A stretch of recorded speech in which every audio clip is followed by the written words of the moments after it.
Alright, so this is one of my butterfly weed plants, and I had cut this back to almost nothing to feed my first batch. And it's growing back really nicely. We've got a lot of new shoots coming up, a lot of new growth. We have a visitor. Yes, I know. I'll get you food in a minute. These are some zinnias that a friend gave me, not milkweed. So, now, forgive me for my uncut grass. I have a thing about cutting the grass too short. Another insect that deserves some concern is the renowned firefly. And during the day, they actually rest in various foliage, a lot of which being grass. So when you mow your lawn really, really short, you're actually killing a lot of fireflies, and we're seeing fewer and fewer of them. So that, along with pesticides, are killing them off. So I'll actually let my lawn get a little low or a little long, and then when I do mow, I'll mow it at a level 3 or 4 and leave enough grass. Hopefully they're down there far enough that they aren't being chewed up by the lawnmower. This is another butterfly weed. I've got a nice seed pod coming up on this, which is why I have not cut this and why I'm not seeing as much new growth on this one. I took a lot off of this one. You can see I cut here, cut there, cut there. I mean, I really took a lot off these plants. This is my common milkweed, and the leaves started way down here, and I've had to pluck leaves all the way up to there on all of them. Some of them are not as big as others. They were my underdog seedlings, but all of this broadleaf, this is common milkweed. And when it flowers, it will have a beautiful white flower. It takes it, I think I read a couple years for it to reach maturity to where it flowers.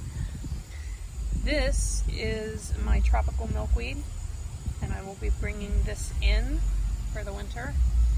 I'm leaving it outside currently so that it can enjoy some sunshine, get some growing going on, and then I'll transition it inside. This one is heart-shaped, or heartleaf milkweed, more tender leaves. Caterpillars, especially the newborns, really go for the tender leaves, and this thing has some really tender leaves, so I will be digging this one up and bringing it inside because it is not frost tolerant.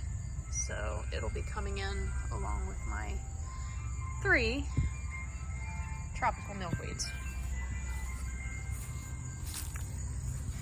These are 2 of my older milkweed plants. As you can see, after that big storm with all the salt, the leaves have gone a little yucky. So I have not been feeding off of these because they will not like them very much. The leaves are very tough, very leathery. In comparison, feeling these, they're very soft, they're very pliable. You can see the squares that I've cut eggs off of. And that leads the leaf to live longer. So instead of taking the entire leaf for 1 or 2 eggs, and both of these eggs were laid at different times. So if I'd taken the whole leaf, the monarch wouldn't have been able to lay another egg on it. And the leaf is still alive and still healthy. So when the time comes, I'll actually be able to use that leaf and it won't be all yucky and dried out. This is another butterfly weed that I cut the snot out of. It's really growing back great.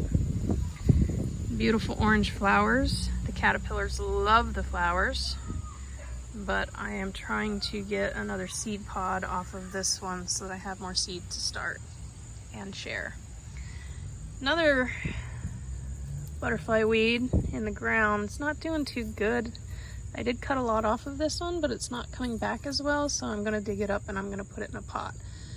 I do have a nice seed pod coming up off of this one, so that is a plus. Oh, thank you, little squirrel. You just chewed off one of my lily stems. Oh, you little stinkers. And then interspersed, I've got, these are marigolds, and they're just a nectar flower. The snapdragons are a nectar flower. I have a butterfly bush back in that corner. I've got my giant pile of pavers. I'm planning on making another raised bed here so that I can increase my milkweed garden. I would like to move the snapdragons because they can really take over, and just have this completely full of milkweed, have a second one completely full of milkweed. These are Montauk daisies that a friend of mine gave me. They're coming in really nice, so they should flower for me next year, and they'll be a good nectar flower for the monarchs as they migrate. And as we're getting into fall, it's important to have nectar flowers available for the migration. I know with fall coming, a lot of the summer blooming plants aren't blooming anymore, and if there's not enough nectar producing plants, the butterflies will starve. That's also another reason why it's important to not take in eggs past a certain date, because it'll either be too cold to release your butterflies and they will not survive and they will not be able to migrate, or there will not be any nectar producing plants for them to eat and they will starve. So it's kind of a sad situation because the monarchs will continue laying until the day they die, which might be the day that it drops to 40 degrees. I almost thought I saw an egg on here, but nope. And I do daily egg checks. Not as easy on this one because it's a thin leaf, so you really have to go through and thoroughly check. But I think the monarchs are roosting.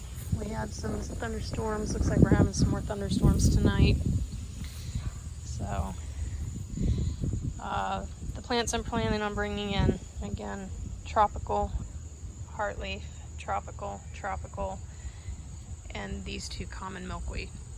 I'm going to bring them in to overwinter and hopefully just keep them going so they don't die back.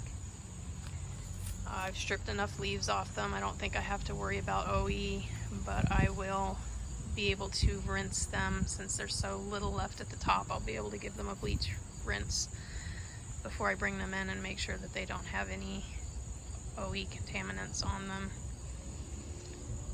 And yeah, that one's going in a pot because I mean, just such a huge difference. That one was cut back as far as that one, and this one's rebounded so great. Our soil here is just dreadful. I can't get anything to grow. I've got some catmint transplants going here. I'm surprised any of it took. I literally just yanked it out of the ground like a psycho and just stuck it in there. It's taking. So once it flowers, it puts out quite a few blooms that the bees and butterflies really go for. Just be careful because it spreads like wildfire and can choke out a lot of neighboring plants, which is why it's in a container. And this one was, I'm not sure which herb this was, but the black swallowtail butterfly lays its eggs on various herbs. So I just kind of let this go wild, and I haven't seen any evidence of swallowtail larvae, but just in case, I figured I'd let it do its thing. Next year I'm going to plant dill and hopefully some spice bush and help out the swallowtails as well.